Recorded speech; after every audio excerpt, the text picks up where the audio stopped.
Oh dear. Welcome to WP-Tonic, episode 134.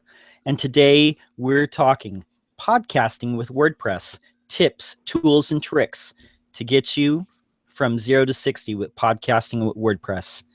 Today we've got a really great panel. I want to let them introduce themselves. And we'll start with Brian Lee Jackson. Hi, yeah. Some of you might know me. I blog over at workup.com, and then I'm also the director of inbound marketing at Keensta, where we do managed WordPress hosting. So right now, yeah, I'm pretty knee-deep in WordPress, always blogging WordPress, always writing about WordPress, always trying to sell WordPress. So that's pretty much it for me. Very good. And Sallie, Goetch, introduce yourself. Certainly. My name is Sallie Goetch. My business is WPFangirl. I do WordPress consulting, and I'm also the organizer of the East Bay WordPress meetup in Oakland, California. Very good. Jackie, introduce yourself. I'm Jackie D'Elia with Jackie D'Elia Design. I'm based in Charlotte, North Carolina. I'm a web designer and developer, and I focus mostly on content marketing and content strategy. Nice. Jonathan, tell people who you are. Thanks, John. I'm the founder of WP-Tonic. We're a maintenance service, small job company. If you're a business owner, web membership, website owner, WooCommerce, and you're looking for a consistent, regular partner to keep that site up, we're here to help. Very good. And I'm John Locke. I run a WordPress consultancy in Sacramento, California that specializes in WooCommerce stores and local SEO. And you can find me at lockedowndesign.com. Now, before we get into today's main topic, podcasting, we have a couple of WordPress news stories that I want to ask the panel about. The first story that we're covering is GoDaddy had a WordPress theme approved in the same day on WordPress.org. And for people who don't know, the theme repo is it's on the WordPress.org site. You can find free themes there. There's a theme review team. Usually there's a long wait, but GoDaddy got approved very quickly. Brian, what were your thoughts on this news story? I mean, I think it kind of blew up a little bit fast, and people didn't read all the details. I know the guy over at WPPin.me, which I know, I've chatted with him a couple times actually. He's a pretty good writer. I like his stuff, and he did a long article about it too. And then it hit Managed WP, and then it kind of blew up from there, and then the comments went crazy. I don't like that it happened. If you read all the fine details, it's not as big as people think it was, but it still happened. And I mean, this happens everywhere in the world, so I didn't think that much of it, to be honest. I mean, every niche, this is going to happen. The big people like that will always get stuff pushed or favored more than other people sometimes. But yeah, it's, I thought it blew up out of proportion a little more than it probably should have. So. Yeah, probably. Sallie, what were your thoughts on this? Yeah, this seemed a little bit like, you could have predicted that there would be, a storm of response to it, and possibly they did predict that. I don't know, but they didn't particularly go out of their way to try to prevent it happening, or lead with an explanation of why and how it went that way. And I thought that the WP Tavern article at least tried to kind of focus on the fact that, well, this sort of highlights, here are the issues with trying to get a theme into the repo and the bottlenecks, and here are some of the things that the theme review team is doing to try to make the process quicker for everybody, and weed through the backlog and automate some stuff, because it's a fairly small group of volunteers. And remember, this is all volunteers. And you're going to run into trouble when you have an organization that relies on volunteers, because they have to put whatever earns them money first. And we all do, or we're going to be homeless. And so you know, and if you really have a problem with how slow the process is, you could volunteer to join the theme review team and help out.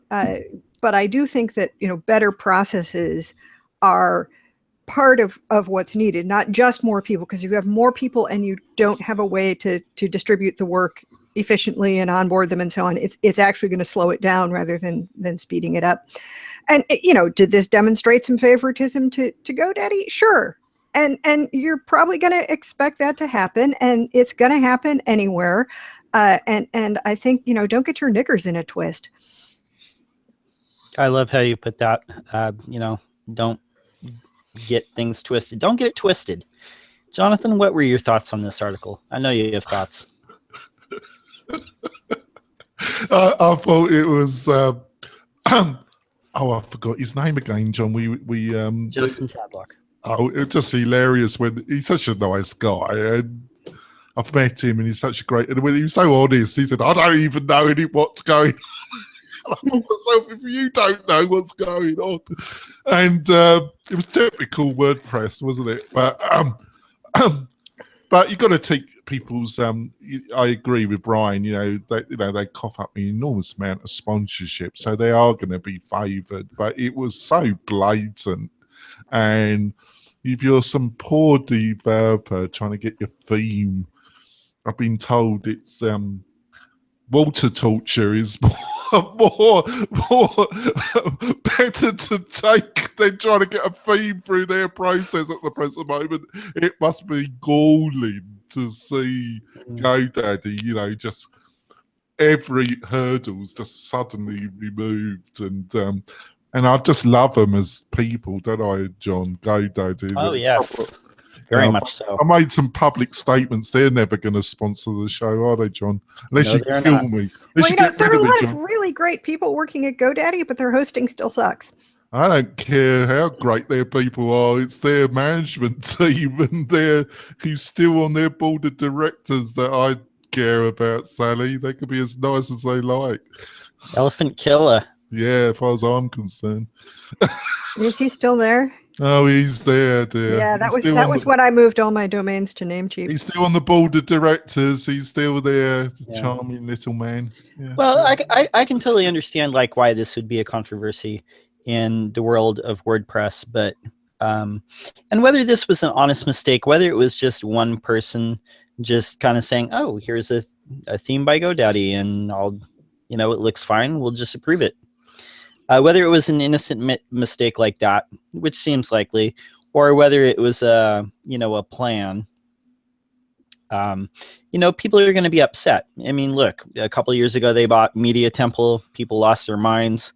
They bought Managed WP, just a couple of weeks ago, and people just, they were rioting in the streets. But the fact of the matter is like big companies acquire smaller companies. And GoDaddy they are trying to get in with the WordPress community. They are sponsoring a lot of WordCamps. They're sponsoring a lot of events. They're throwing a lot of money into maybe like rectifying the awful image that they have portrayed in the past with, sorry, John, I just will not do business with that man. No, I feel you. I feel you. And a lot of people feel the same way. He will not get my wallet open until they get rid of him. And then I might consider it. But as long as he is on the board of directors in any shape or form, I will not do business with that company. End of story. Yep. I mean, I guess the way that I look at like all these stories is, okay, so GoDaddy jumped the line with the theme repo. GoDaddy bought Managed WP. But focus on what you're doing. What they're doing shouldn't have any effect on what you're doing. Just focus on what you're doing, and don't get distracted by noise, So, yeah. So anyway, there's a second news story here. On to the next cheerful story, John. On to the next story. But in a way, the previous one sets this up. Oh, do we want to talk about this one? Oh, right. Well, I don't know. Do we or don't we? Do we or don't we? Let's decide. Are we talking about this? Yes or no? No, you've lost me, John. I thought we were going on. Okay. On to the next. All right. Well, anyway, I would say this. Let's approach it like this.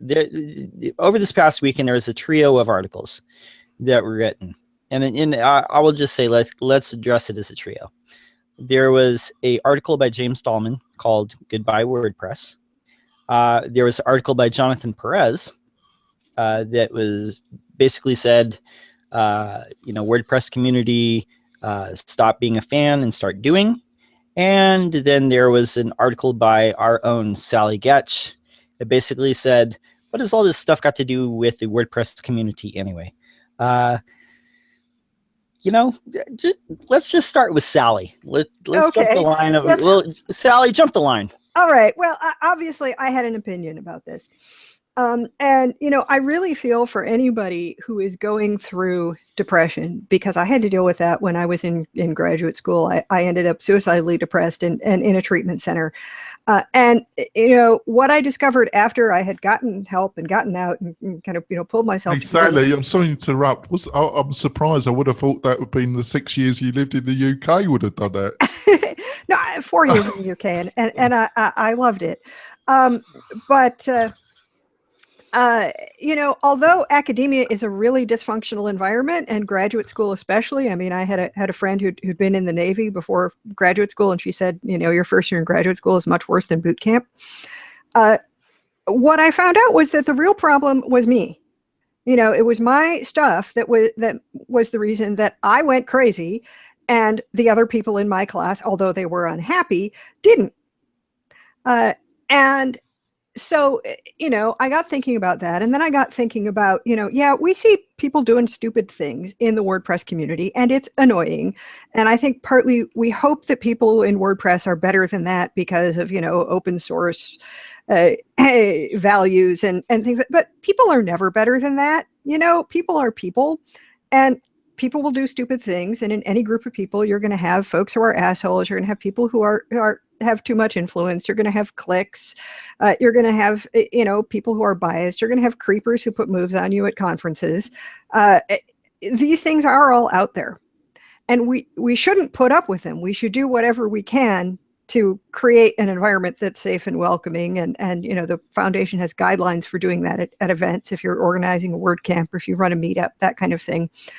But you also shouldn't think that you're going to get away from that kind of behavior by going from WordPress to, a different platform, a different community, a totally different industry. Human behavior is going to follow you wherever you are. So you have to find some way to live with, the way people treat each other, to take care of yourself, and then do what you can to try to make your immediate environment more supportive. Well said. Brian, what do you have thoughts? Do you have thoughts on this? You do a lot of entrepreneurial stuff, and is there ever like what are the real pressures like?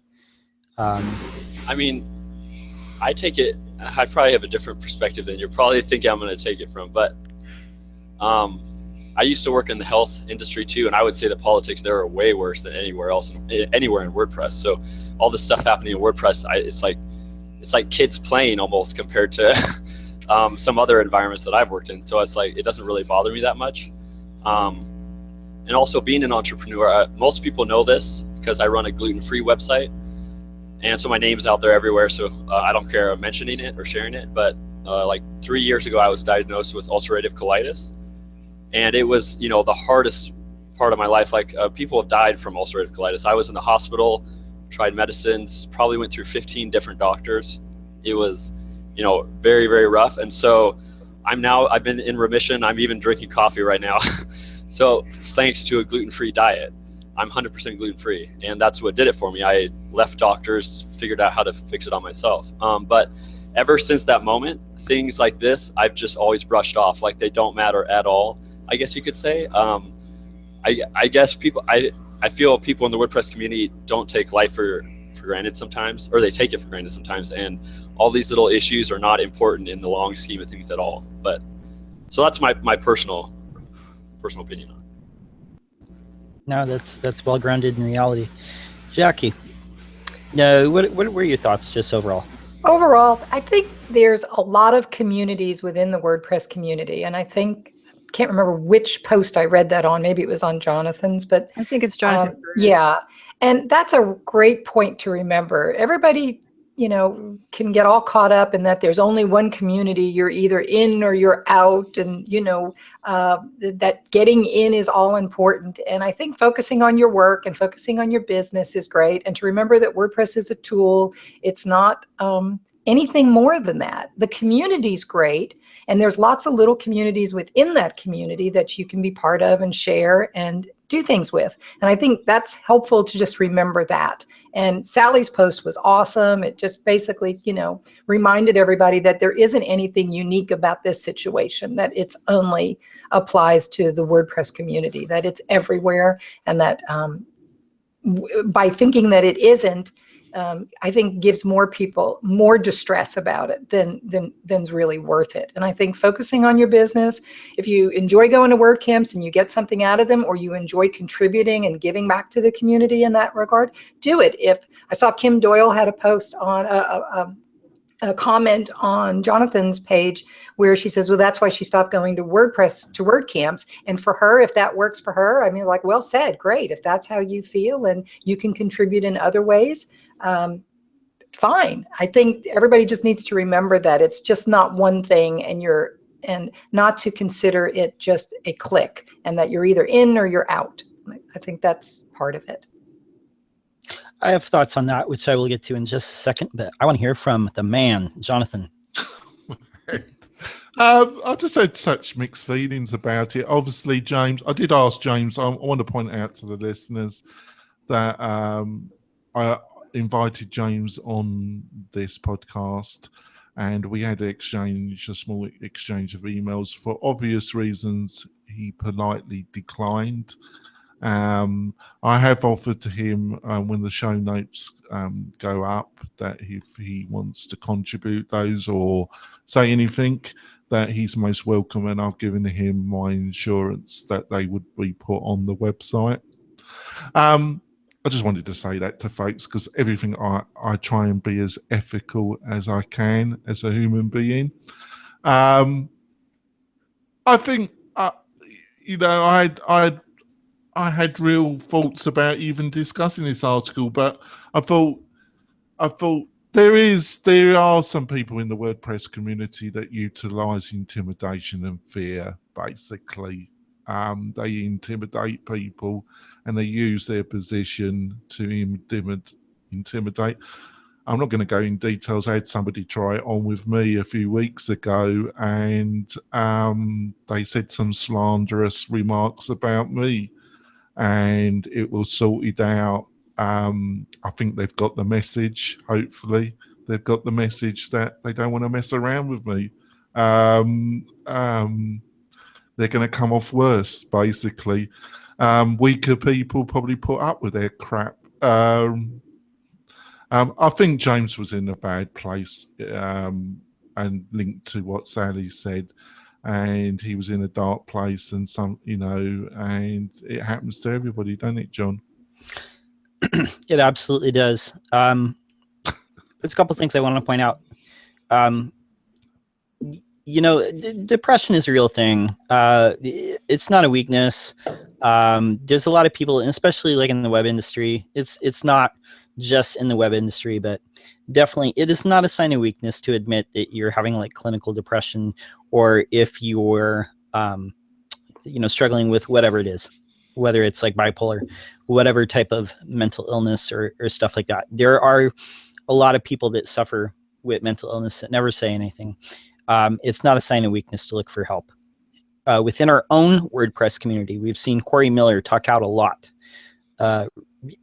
this last year about mental health, talking about the iceberg of, what you show people and then what's underneath. And I think it has encouraged a lot of people to share their own stories. Also seen a Medium post by Mike Montero of Mule Studio in San Francisco, very successful studio, share about his own struggle with clinical depression. And I think this happens a lot with agency owners. I think it happens a lot with entrepreneurs, but it happens to like a lot of regular people too. I will say this. have my own story. Like the WordPress community, I want to point out something on Sallie's article. She says that you can't leave any community and expect to rid yourself of people who discriminate, people who receive special treatment, you know, people that just make you unhappy because they're more successful than you, or, you know, just a whole laundry list. And I encourage people to go read that article and look at that list, because this is the world that we live in. You know, before I came to web development, I had a whole corporate life, and there was politics there. I was awesome, and I was, you know, on my way to getting promoted, like way up in the company, until I wasn't. And sometimes all it takes is, sometimes it takes just one person, like just having an issue with you, to derail stuff. But in web development, it's a little different, because, or at least like as an, you know, independent, like business owners, we have the ability to craft our own path. We don't have one boss. We have, you know, you can have several like clients or customers. So you're not locked into like one person, like dictating, you know, or one group of people like dictating like your destiny. You know, have the power to create your own destiny. And so I say there are always going to be cliques. High school doesn't end when you enter the adult world. There are still people that carry on like that. But the best thing to do is, here's the thing to know. If you're not in with the A-listers in whatever field you're in, whether it's web development, Hollywood, corporate, lifestyle, whatever it is, if you're not in with the A-listers or whatever, and, you know, whatever clique it is that you want to get into, they don't want to let you in, go form your own clique. Make your own posse. That's what this is. We're making our own posse right here. And, you know, you can, it's easier to build up like with people who are closer to your level sometimes. And then, you know, and then you get respect eventually anyway. So, yeah, but it's just like Moulton or Brian or anybody on this panel come to me. I will talk to anybody and I will try and help them. If I haven't got the bandwidth, I just say, look, I can't help you. I'm too busy. Brian's the same, or Sallie, you know, I'm just too busy. I love to help you, but I'm busy. And as an adult, you accept it, because people, but you know, but I get the impression from everybody on this panel, if you got the time and it's not a ridiculous thing that they're asking, you're quite open to help them. And I do not stab people in the back. And there are, you know, there's great people in the WordPress, and it's just the same as the outside. There's great people and there's not such great people, and good luck to them. And they enjoy stabbing people in the back and saying nasty stuff behind them. If you've got anything to say about me, folks, just call me and have a conversation with me. I'm quite up for, if you think I've done something that doesn't make you happy, give me a call. You know, man up, for Christ's sake. You know. Yeah, I mean, but that is everywhere, Jonathan, and that is the thing too. In the words of the immortal poet Melvin Glover, you know, people can talk behind your back, but never to your face. But they'll make a clear path when you walk in the place. And you know, it's just one of those things that you have to realize. You have to get in where you fit in. Just, you know, you don't need to fit in like everywhere. You can still make your way.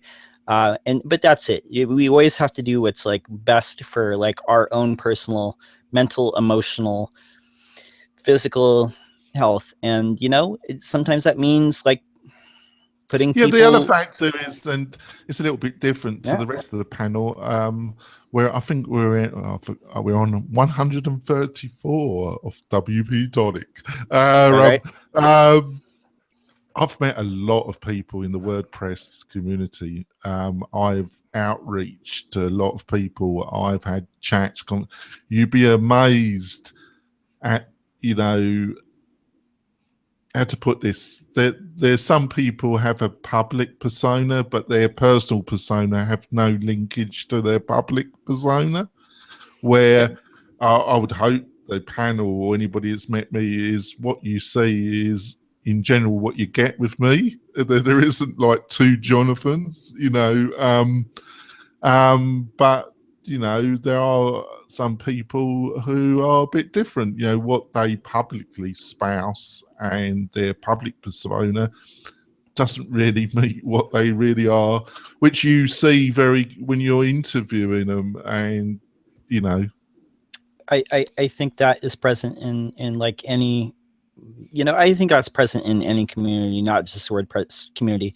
There are people that put on a facade, which is fine, but you know, not, and I want to like harken back to something that Morton said last week, when he talked about people going to WordCamps, and this could apply to anything at all, not just WordCamps, not just conferences, but anything where you meet somebody that you know from a distance.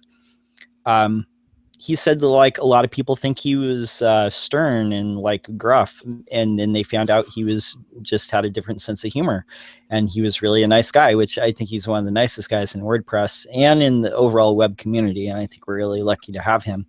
But you know, some people are, you know, you think are your heroes, you know, and then you meet them up close and they're different, and that's the thing about putting people on a pedestal. In whatever it is, whether it's music, movies, you know, web development fame, whatever it is, internet famous, what they put out there could match what they are, or it could not. And, you know, when you meet people up close, sometimes it's different. So you just move on, you know, but it doesn't change who you are. You always have to stay centered with like who you are and stay true to you. And I think that's the most important thing. You know, business, you know, to be quite frank, you know, business is rough. I've had partners, you know, I've been in business for 30 years, John, and it's tough when you're an entrepreneur or you're a business owner. You really see, but you mustn't it, you know, totally make you cynical. And I'm English, and I'm saying that, John. I can't believe it. Yep. Let's move on. Let's move on to our last story. For real. We have a story where they're talking about going away from child themes and putting this into WordPress core, where you would have basically essentially like CSS changes in the customizer. And this was covered on the WP Tavern. What is the panel's thoughts on this? I want to start with Brian. I mean, I was just reading through the comments actually on that article on WP Tavern. Comments on there are always entertaining to read. I think I agree actually kind of with Ryan Heller. I think he made the disable emojis plugin. I think a lot of people know him for that, but I kind of agree with what he was saying on there. I really think this is more of a plugin territory, or I saw Sallie's comment too, like people that are doing child themes, they're still going to do child theme. Like this is really for those beginners that are just needing to put some custom CSS in there, which in my case, I would actually tell someone to install a plugin separately. I've never been a fan of the customizer myself. I don't use it. I've never used it. I hate it. So I don't see with this change, I don't see myself ever going to use it again still. So as far as how I use WordPress and tell other people to use WordPress, nothing's changing for me, I guess you could say. It might be good for beginners is what I could say, because then maybe, you know, they don't always know about all these custom CSS plugins you can do and child themes. So having a place where they can go hit customize in the appearance editor and, you know, just change it in there might be helpful. But other than that, I'm not sure why they're focusing on adding this to the core. I could think of some better things they could add to core than this. So I guess that's my take on it. Yeah, definitely. Sallie, do you see this as being a beneficial, or is this just another winding path that we're going to go down and then kind of like change our minds on? Well, you know, I don't know that there's anything particularly harmful about putting it in there, but you know, my point was that the headline was kind of clickbait. That you know, almost nobody I'm aware of would actually create a child theme because they wanted to change one or two things in CSS. That's what those custom CSS plugins are for. You know, but people who are creating child themes are usually doing a lot more than just changing CSS. And they're also the people like, you know, Brian and me who don't use the customizer if we can possibly help it. I do think, you know, there's a certain logic to if people are trying to push, you know, and that seems to be sort of the direction Core is moving, is to kind of consolidate everything appearance related in the customizer. There's a certain logic to accessing custom CSS through the customizer because you're using it to customize. But, you know, as other people pointed out, you're going to get this teensy little window that's hard to write CSS in and, you know, probably not nearly so good a user experience as a custom CSS plugin, which, you know, not only are there several independent ones, but there's custom CSS in Jetpack, which is a plugin that is, again, aimed at, you know, beginners who need a lot of different kinds of things and who want an experience similar to what they get with WordPress.com. So, yeah, it's sort of like, I don't see an overpowering need for it. I can understand the argument of creating it. I personally wouldn't use it. I'd like to see some actual user data. You know, they apparently have a feature sort of like this on WordPress.com, and, you know, who is using it and how many, and you know, is that beneficial enough, or is anything where you're starting to actually write code something that really should be left to, you know, to plugins or to, you know, people who are able to do their own stuff. Yeah, and maybe it's a little bit of overkill. Jackie, do you see this as a useful direction for integrating this into Core, or no? The only way that I see it as useful is if you're appealing to beginners that are trying to learn how to use CSS and want an easy way to see it live in the preview for the changes they're making.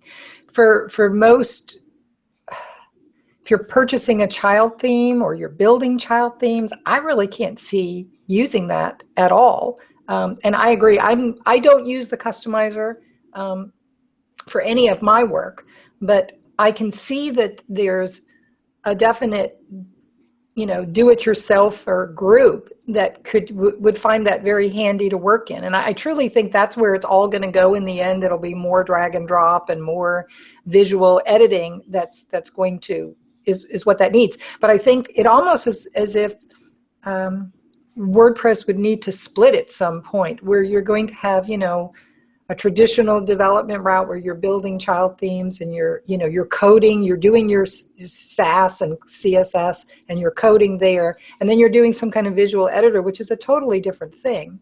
And I also just wonder if you're fluent in CSS enough to go and put that in there, then that's probably really not the place that you'd want to be working anyway.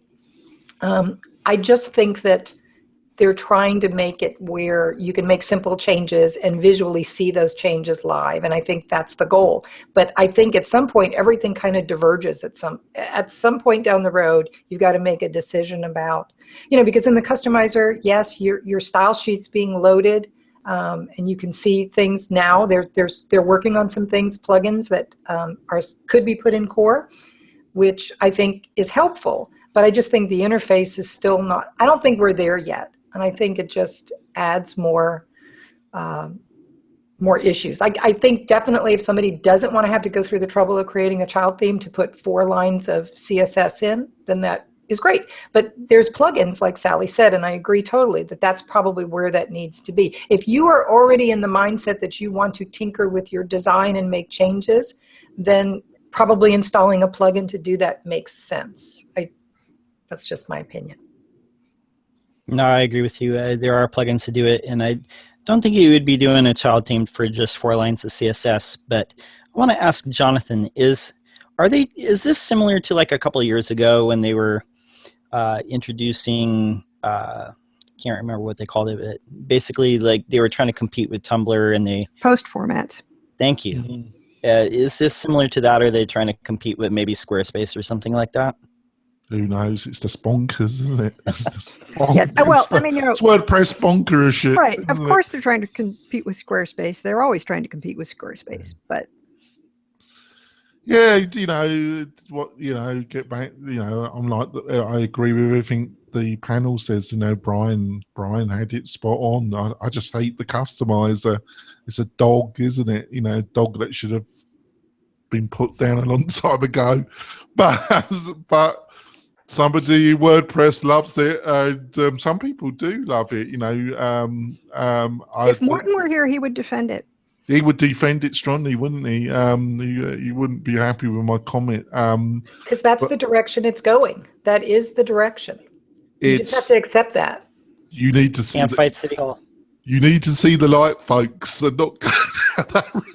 Yeah, that's where it's all going to be in the end. That's how you'll be building out your site. I mean, look at the popularity of Beaver Builder and things like that. Now, I mean, it's just that's where it's going. Yeah, well, yeah, you know the. But I think it was really key to what you said, Jackie, a few episodes ago. I think there's a minority that want to kind of build their own website with Beaver Builder, but the majority of people just want to do very sane changes to their page layout and have an editor that lets them do things that you would want to do. And unfortunately, the present editor is an embarrassment and very frustrating. Horrible. I never use the visual editor ever. I never even turn it on. I'm always in the text. But you're code junkie, aren't you, Jackie? Right. No, but I'm just saying that the challenge is you have clients who are not comfortable writing HTML. That means they're working in the visual editor. And the visual editor doesn't always show you the way things are really going to render. And it's confusing for a user when you got an image that's got a left align and a right align and they're completely skewed off and the paragraph is all funky and that's not the way it's going to render when you preview the page, because you have to create an editor style sheet. Yes, you do. And then it's not going to be a perfect rendition. And all of that is a lot of extra work to do that for a typical build out for a client. If that's what they want, then you've got to make sure that you're loading all of that stuff in there. It's just, it's not easy. Jackie, it's a nightmare, and they and yet they use resources for something like this rather than doing the obvious. But it's easy for me to say. So what do I know, Jackie? But it just seems to me. But I just, like Brian said, I hate the customizer with passion, and Morton would just have a go at me. I don't know. I think Morton's point is that the customizer wasn't made for you. That's right. It's not any of us. It's not made for the developer types. It's not made for the people who've been with WordPress since the very early days. It's made for the new people, and they do seem to use it. True. Brian, did you have a thought? Oh, also, I was reading that I had missed this in the article actually earlier. The lead developer of the simple custom CSS plugin is actually the lead developer on adding this new feature. So actually, in my opinion, that makes it a little better, because I think, I've used that plugin on sites before. I think I use a different one now, but it's a good plugin and it works really good. So knowing that he's in charge of adding this feature, I think it will be better than I had originally thought of. It just. John, Brian does what I don't do.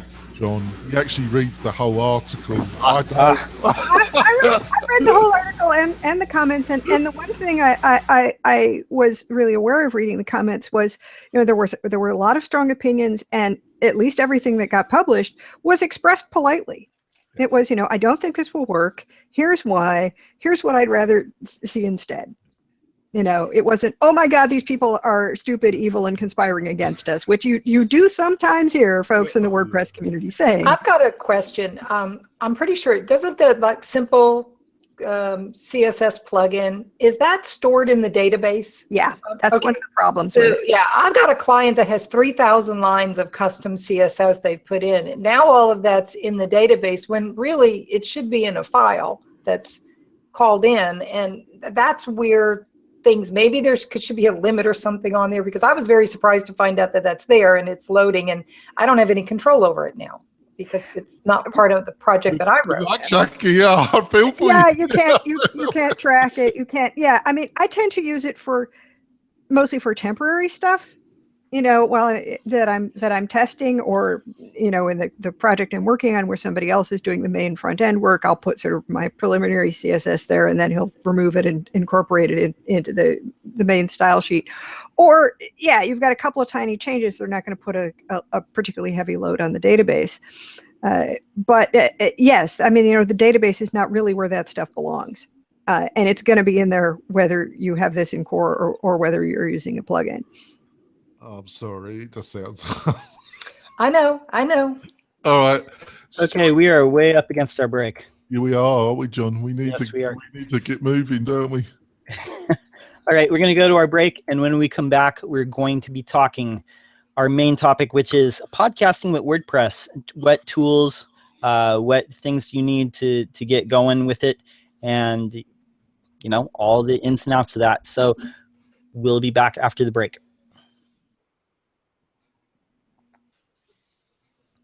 We're coming back from the break, and we're talking tools and tips for podcasting with WordPress. And I think most of the panel here today, they have their own podcast or appear on a podcast. But I want to start with Brian.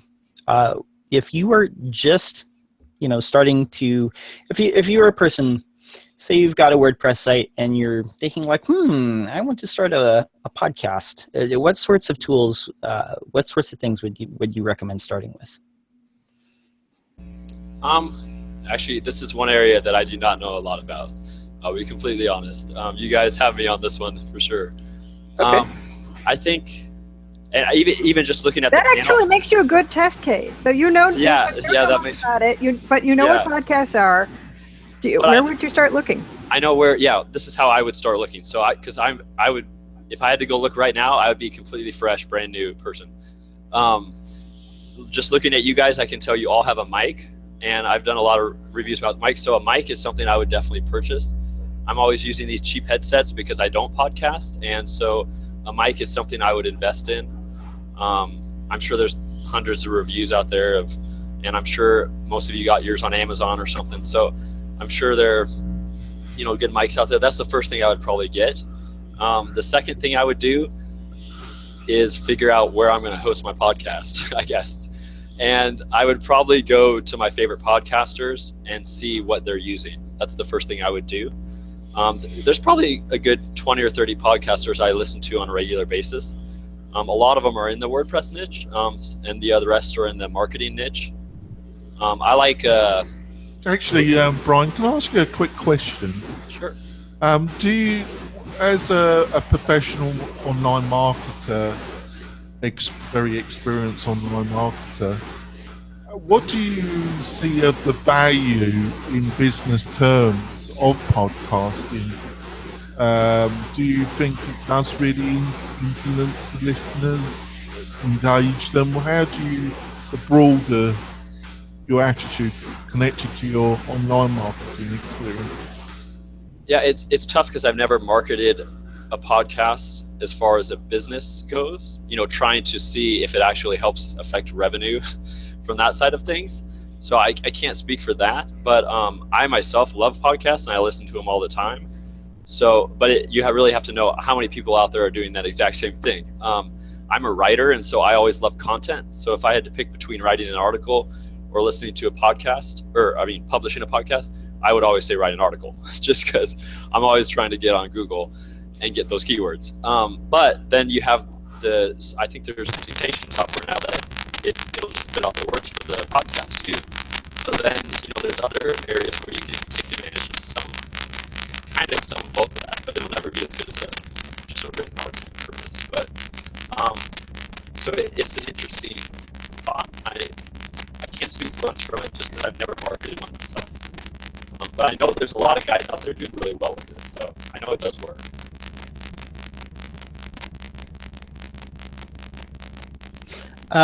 So I want to ask the panel, what mic do you use? What's a good mic to start with?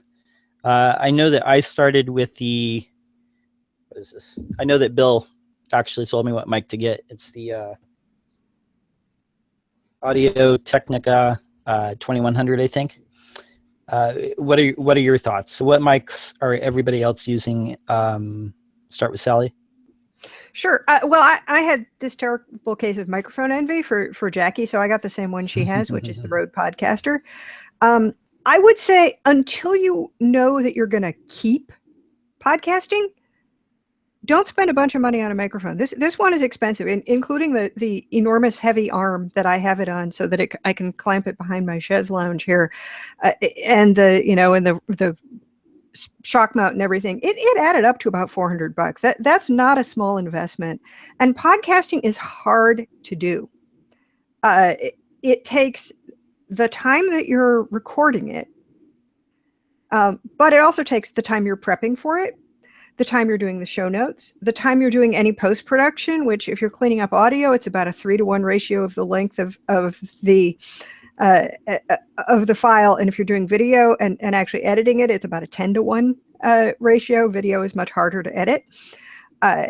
Your show notes, your comment management, your promotion. So there's a lot of work involved in podcasting.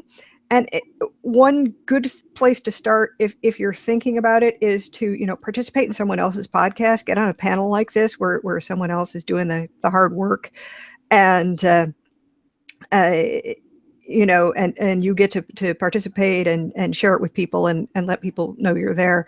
So you can start with an inexpensive headset as long as you've got not a ton of noise that your machine itself is making and so on.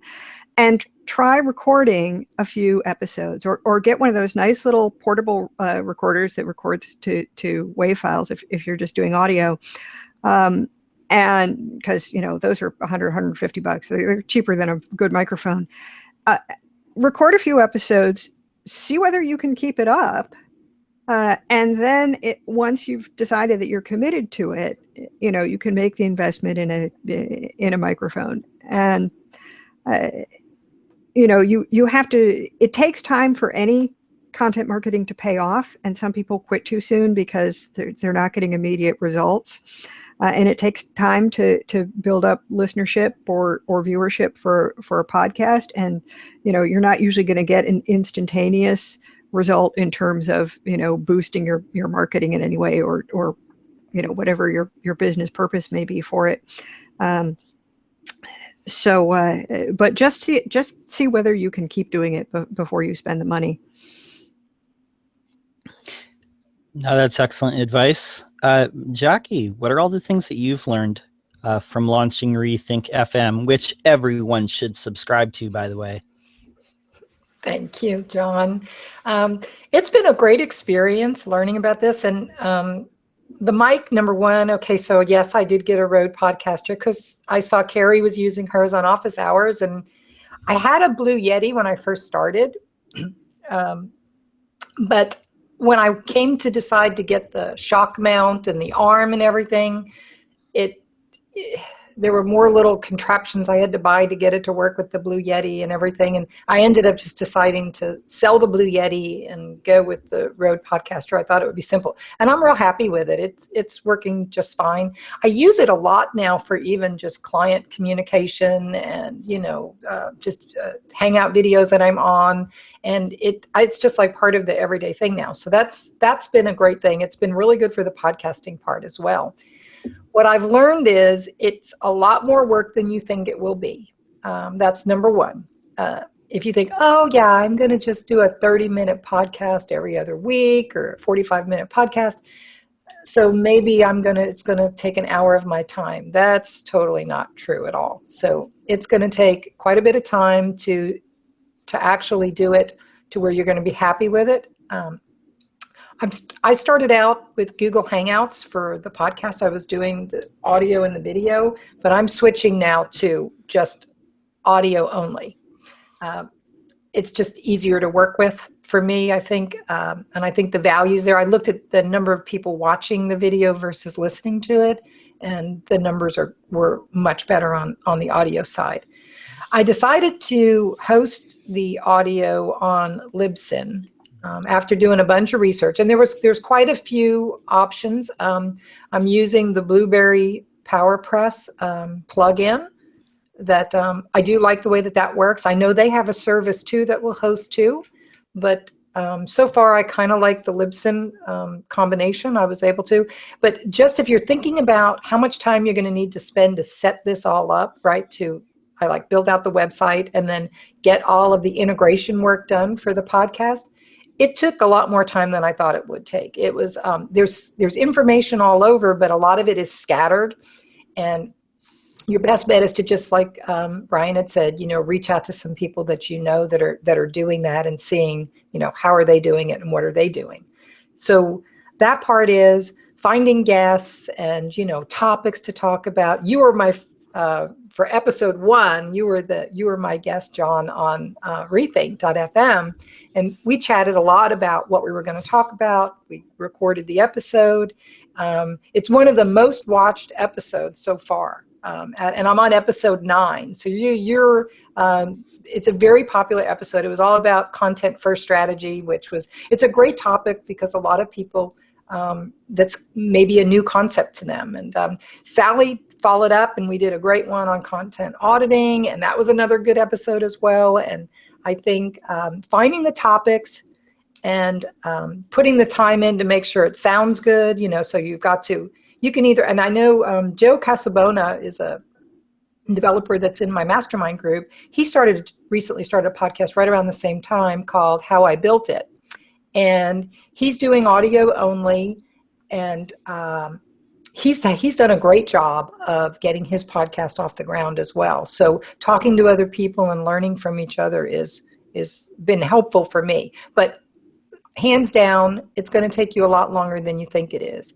Joe's gotten now where he's got somebody, I think he uses somebody on Fiverr who will process the audio for them and make it really professional sounding and pretty inexpensively too. So that's another option to look at.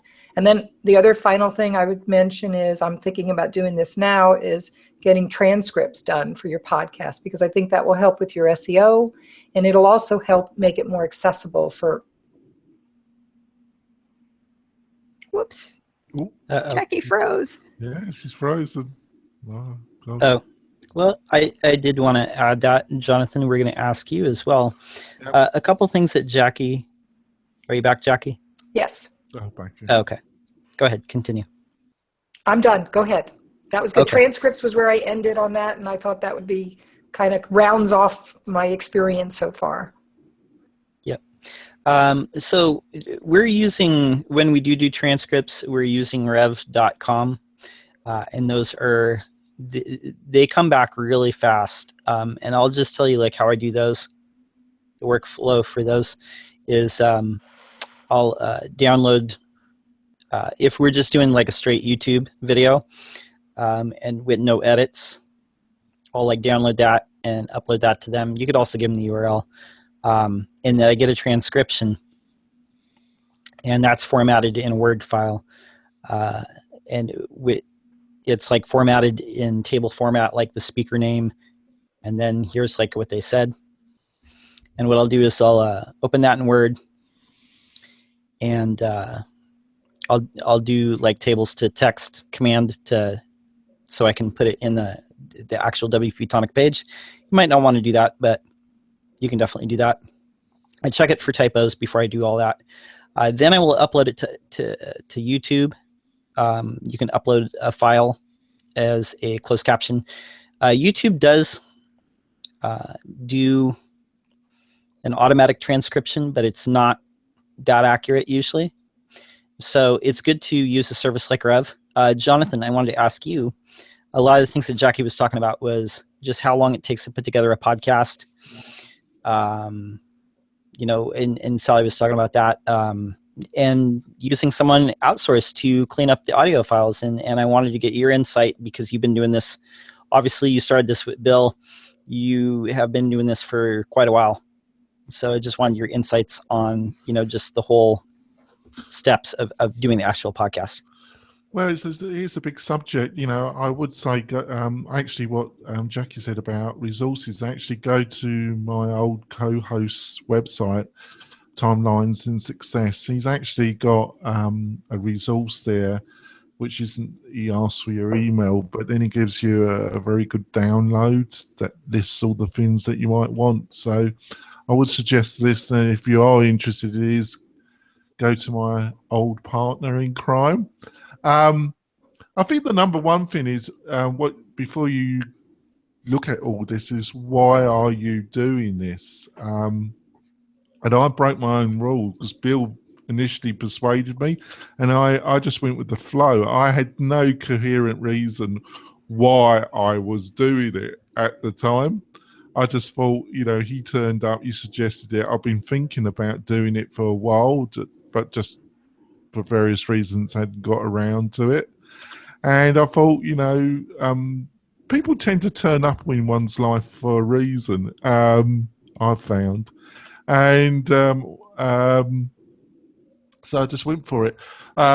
So really think why you're doing it, because it's going to take a lot more work and a lot more effort, and it's going to take a lot longer than you think to get anything doing it.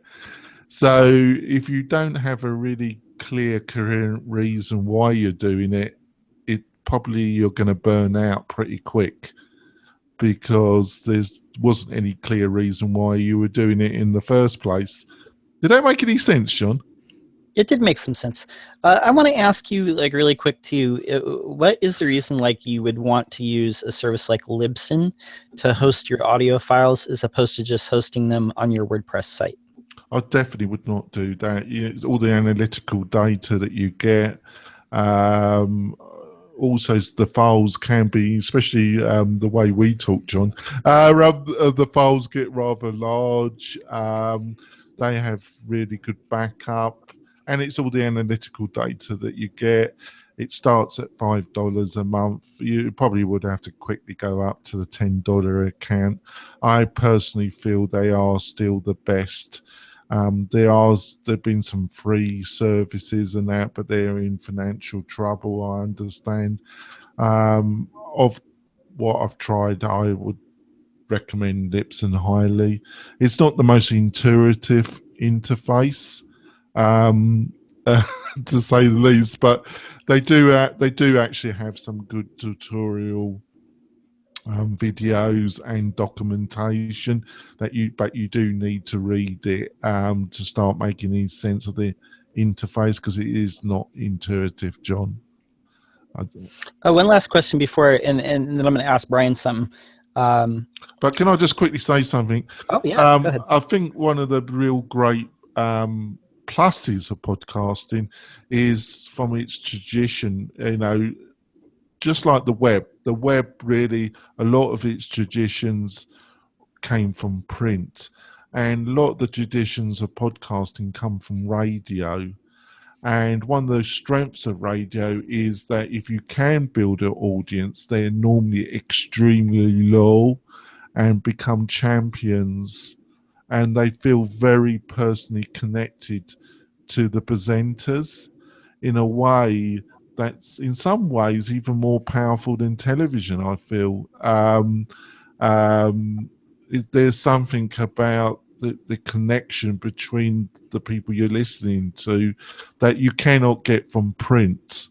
And I think a lot of sponsors or people really don't understand the power of that relationship that the hosts have with their audience, and they tend to downplay that, but it's much more influence than a lot of other mediums. I think that there is definitely an influence that happens with audio or even video. And you look at like YouTube as another phenomenon, how there were stars that emerged from that platform. You could look at, definitely like there are stars in podcasting, like in general, people like Merlin Mann, Dan Benjamin, people like on the Relay FM network, like Marco and Arment, and people like that they have tremendous sway over their audiences. And in our own space, there are people that we follow that, we trust what they say. One thing that I want to ask Brian is, what do you feel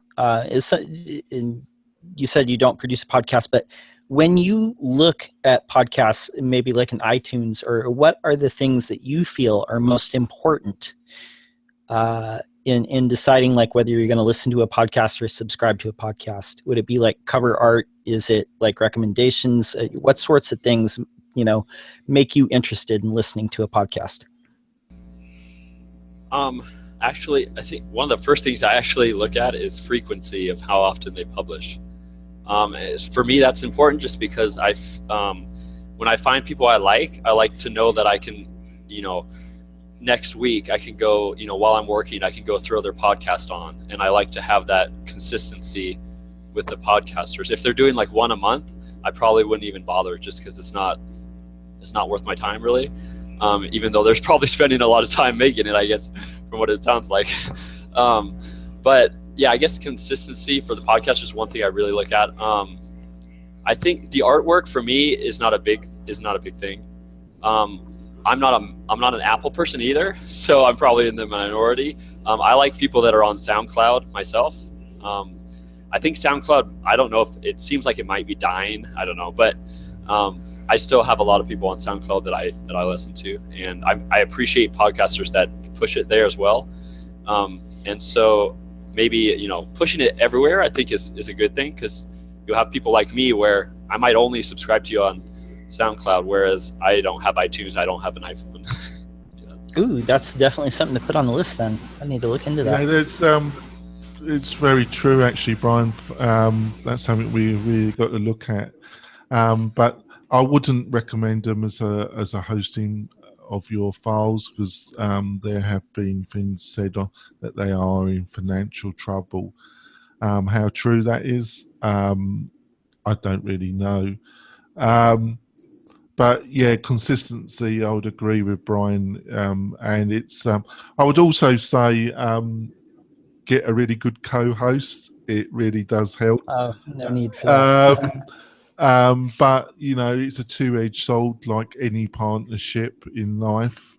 Your co-host's problems become your problems as well. But if you can find a co-host that has the same attitude to you and wants the same business objectives, it really does become a lot easier to run a show totally on your own.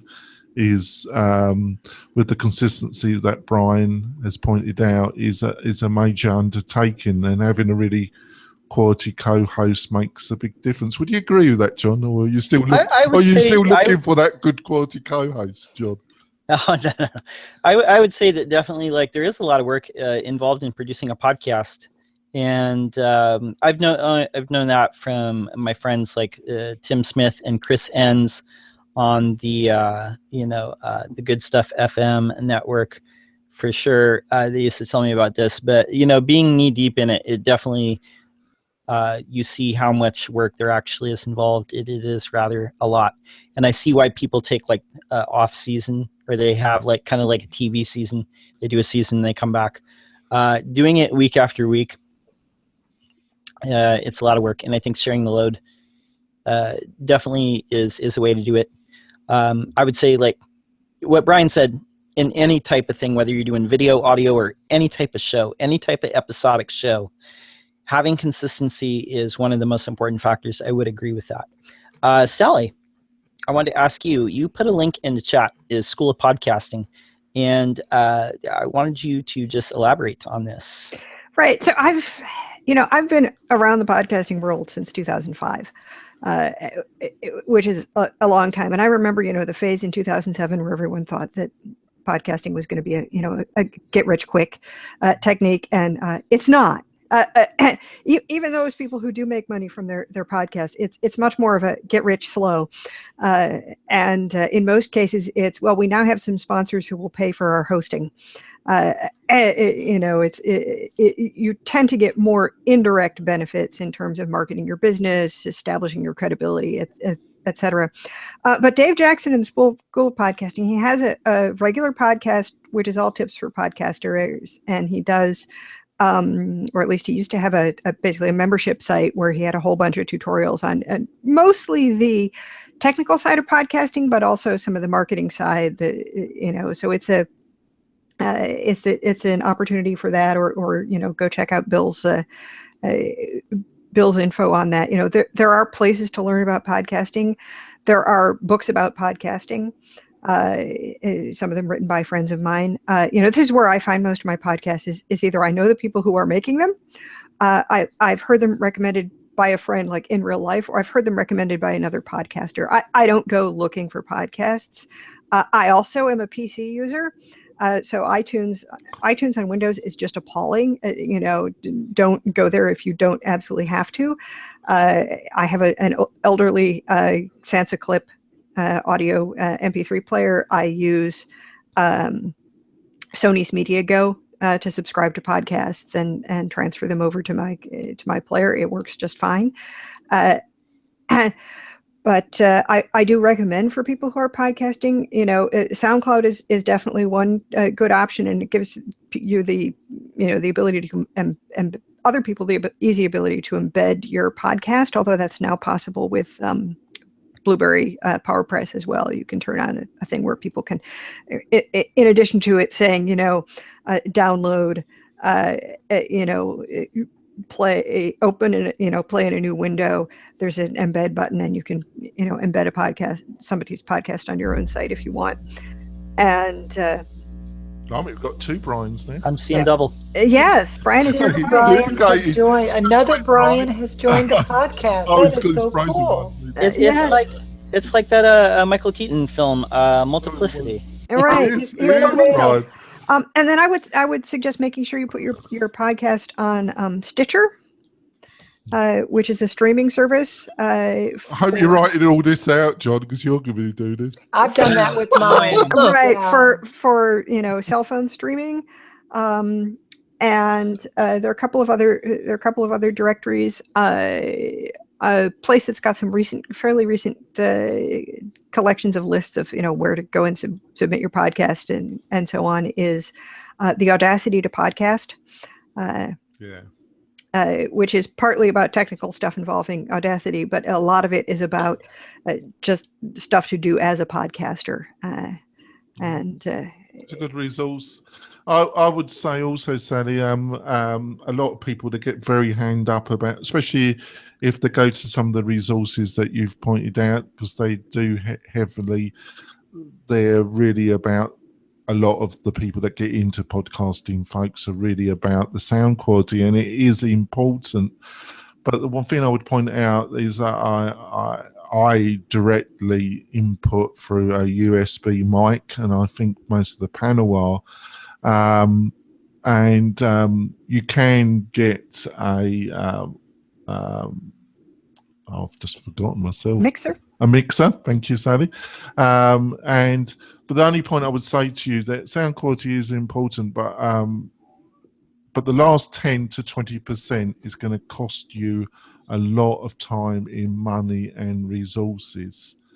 That, especially getting the last 10 to 5%, you're probably looking in the thousands and quite a considerable amount of time in editing if you're doing it yourself.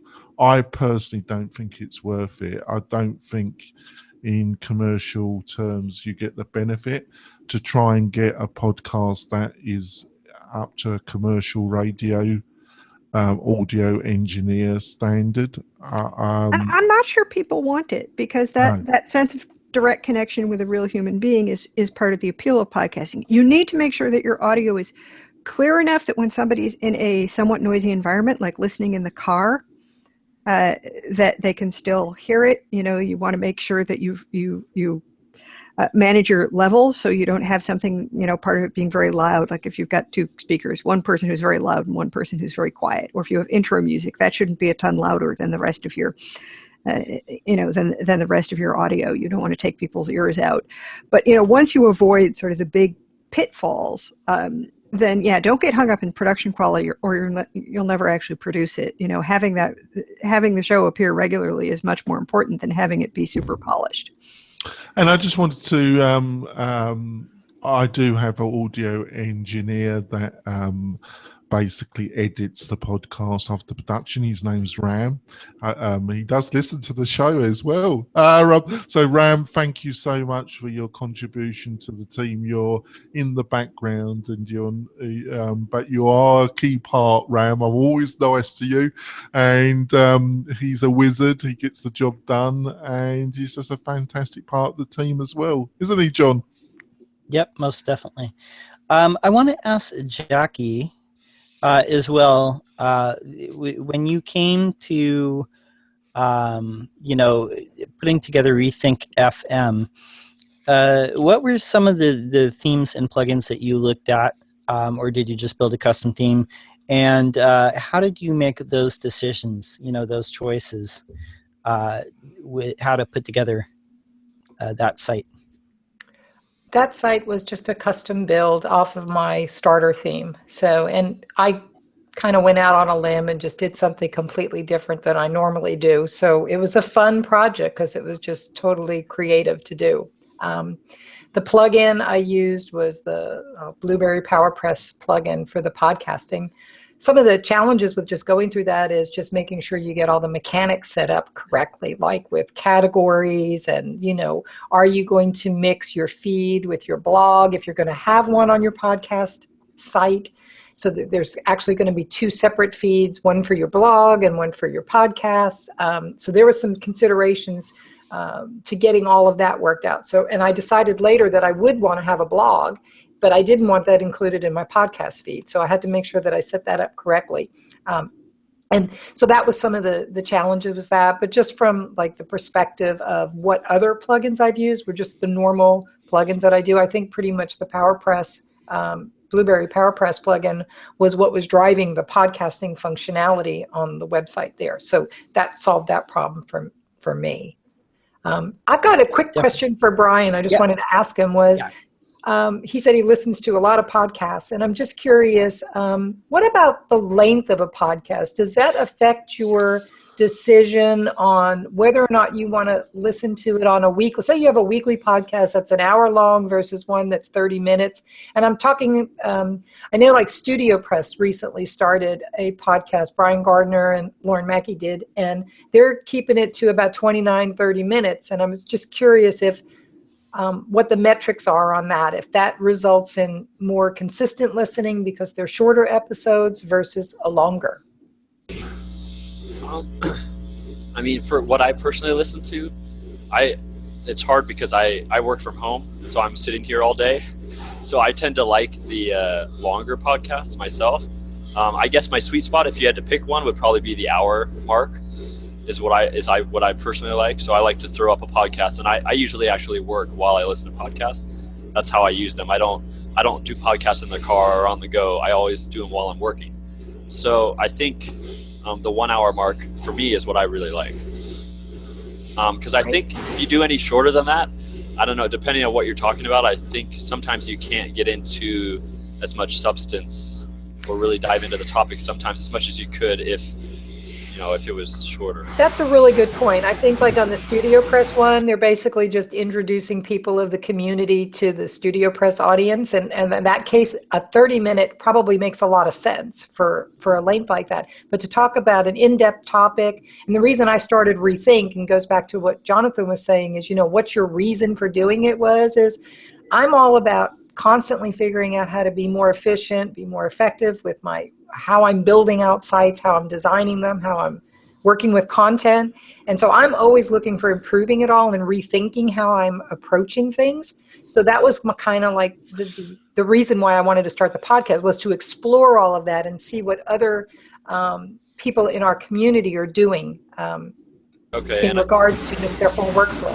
Yeah, and I know all my friends that are listening to similar podcasts that I do, and I chat with them, they're all doing it while they work as well. They listen to it. So there's a lot of people, I think, that listen to podcasts while they work, which is an interesting thing. So it's almost like opera, where you listen. I listen to some classical music while I work too, because it helps me write. Oh, how it's Puccini. But I actually more like Jim Brickman kind of a piano stuff. But podcasts for some reason help stimulate my brain, and it's not like pop music where they're singing lyrics, but podcasts somehow, I think it helps stimulate people's brains. And so I have a lot of colleagues that do the same thing. They're at home, they're working, and they throw up a podcast and listen to it. So I think there's a big community like that out there. I'm just amazed you can listen to anything and work. I can't even have music without lyrics if I'm working. Oh, really, man? I can't do it either. I have to have complete silence. Oh, blimey. No, I suppose I'm used to BBC, the Radio 4, you know. I actually, I've got to have something in the background. I'm very like Brian. Yeah. So having some chatter in the background is essential. So that's how I think the other factor that's regenerated podcasting in general is the smartphone, is the iPhone and the Android, and the ability of people to be able to listen to podcasting on those two smartphone platforms. It's totally changed podcasting and regenerated it into a growing audience, because when you do look at the statistics that are available, podcasting and the consumption of podcasts are still increasing quite rapidly, and especially amongst younger generation between 18 and 35. There are some statistics that I found that back that up, and it's still a growing platform.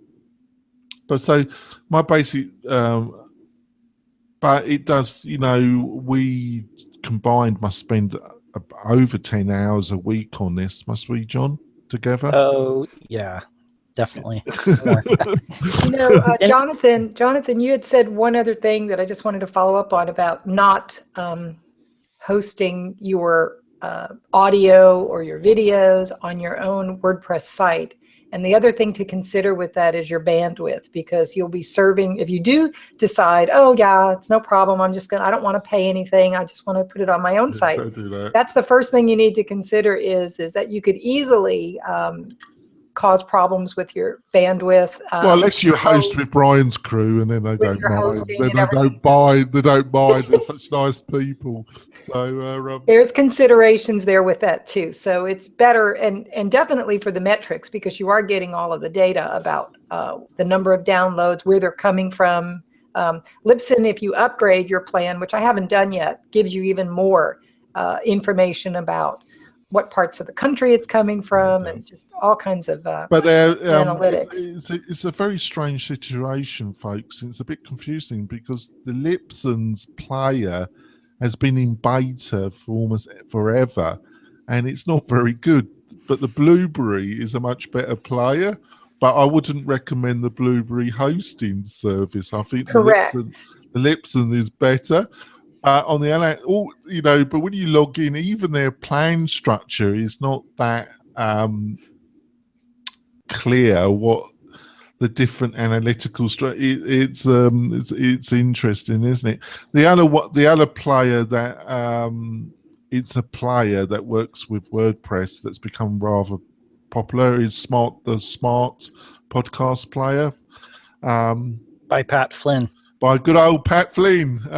He did say he would come on the series, but he's we'll hit him up again. That's cool. We have to hit him again. I do like Pat, actually. And he's very like what you hear, actually. He's all about business, but what you hear is what you get, really, with Pat, unlike some people. But he's got this partnership, and they've got the plugin. I haven't used it, but it looks quite good. It is reasonably expensive, but it's like $96 a year if you buy it annually, and it's $12 a month if you pay month to month. You probably have seen this plugin on several sites. It's just a nicer looking plugin. I did want to mention a couple other plugins. Yeah, for $96 a year, I would want you to do more than be pretty. Oh, there you go. My last girlfriend said that to me, Sallie. Yuck, yuck.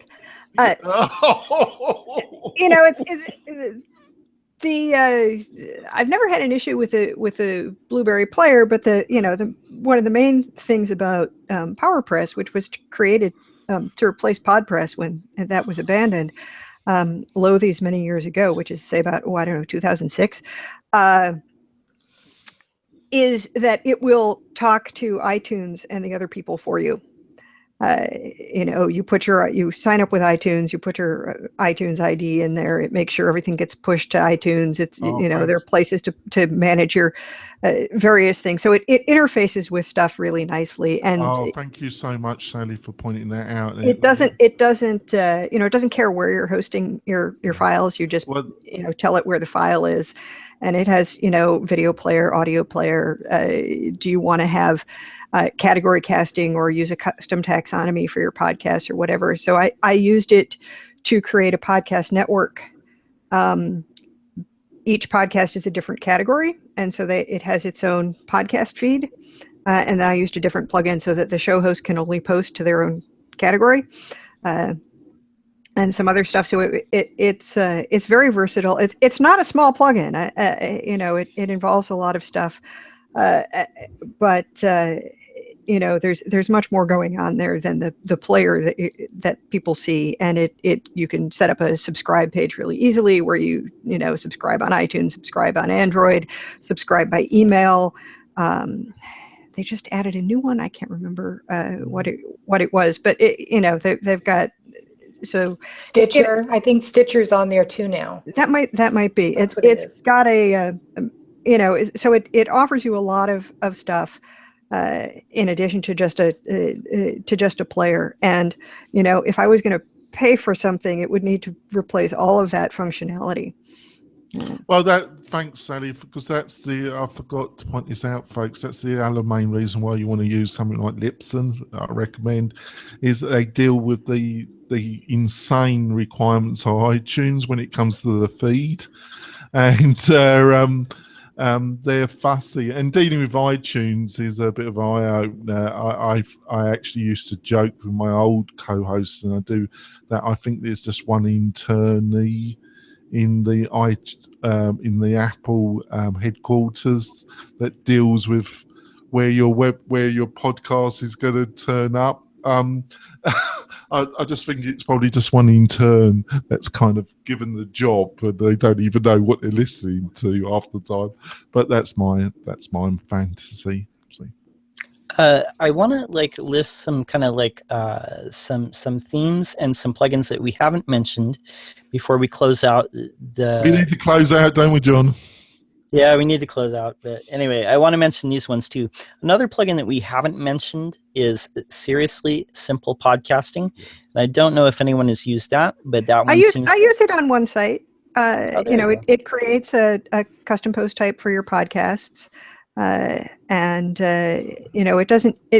doesn't do as much stuff as Blubrry, so it kind of depends on what you need, but it is pretty straightforward. Okay, very good. Has anybody used the Libsyn WordPress plugin? Yes. The thing about the Libsyn WordPress plugin is that it's designed to pull your podcast in from Libsyn, so that you can go and publish it on your Libsyn site, and it will automatically bring it into your WordPress site. So for people who've already been podcasting on Libsyn and they don't want to have to do something where they're trying to, I need to add all of my back episodes, et cetera, it does that synchronization thing pretty quickly. Obviously, it's not much use if you don't have your podcast on Libsyn. Yeah, goes without saying. A couple themes that I wanted to mention. A theme shop that seems to specialize just in podcast themes is Appendipity. Has anyone used that? I think I looked at some of their stuff ages ago, but the thing is, you can use any theme for a podcast. It doesn't, so I think that is what are these themes doing? Are they building in a lot of function that ought to be in plugins and locking you in? I mean, that is the issue with specialist themes of many kinds. Is it that they all have a certain kind of a layout that helps with here's your ad placement stuff, and you may want certainly to think about a theme that you can fit ads into if you're looking at that as a means of support for your podcast. I would advise not something where you can hardly find the content for the ads. but it depends really a lot on your niche and your market. The last two themes I want to mention is the Giza theme, which seems to be highly recommended, and the podcaster theme, which was recommended to Jonathan by Pippin. That's what he uses for apply filters. Go there, Jonathan. That's what I'm using. So I thought if it's good enough for old Pippin Williamson's, it's good enough for Jonathan Denwood. Definitely. So we will include all those in the show notes, both in the podcast feed and on the site. And with that, we're going to close the regular part of the show. Brian, how do people get a hold of you? Where can we find you? You can find me. I pretty much live on Twitter. It's just at Brian Lee Jackson, Brian Lee Jackson. And then you can find me on Workup. It's WOORKUP.com. I blog on there, marketing, WordPress, all this sort of stuff. And then Keensta.com. You can find me on the blog there too. Very good. Sallie, how do we find you? You can find me at WPFangirl.com. I'm at Sallie Goetch on Twitter, and if you can spell my name, you can find me everywhere. There's only one of me on Google. Jackie, how do we find you? You can find me at JackieDelia.com or on Twitter at JDelia. Jonathan, how do we get a hold of you? Oh, I'm like a rash. I'm all over the internet. At Jonathan Denwood, Twitter, Facebook, LinkedIn. Email me. I'm one of these people that still reply to their email every second day.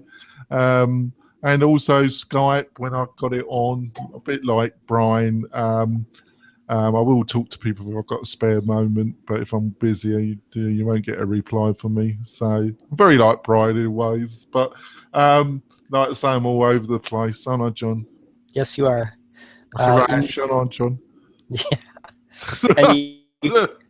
And you can find me at, that's my website. I'm John Locke. You can also find me on Twitter, Lockedown_. And with that, I want to remind everyone next week, me and Sallie and Kim Shivler and Anka, we're all going to be... And Jonathan.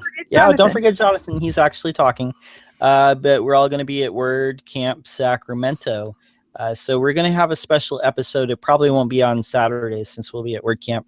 We're looking at probably Monday, but we'll see what we turn up. We'll let you know. And for tune in for our next episode. Next episode, we're going to have Becca Rice for an interview from Skyverge, and we will see you then. Signing out.